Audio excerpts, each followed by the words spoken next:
অপমান করা হচ্ছে কেন রাজ্য সরকারের জবাব দাও, জবাব দাও। এর এই প্রতিবাদে বিজেপি লড়ছে লড়বে।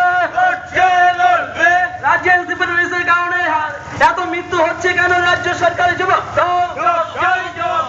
অবিলম্বে স্বাস্থ্যমন্ত্রীকে পদত্যাগ করতে হবে।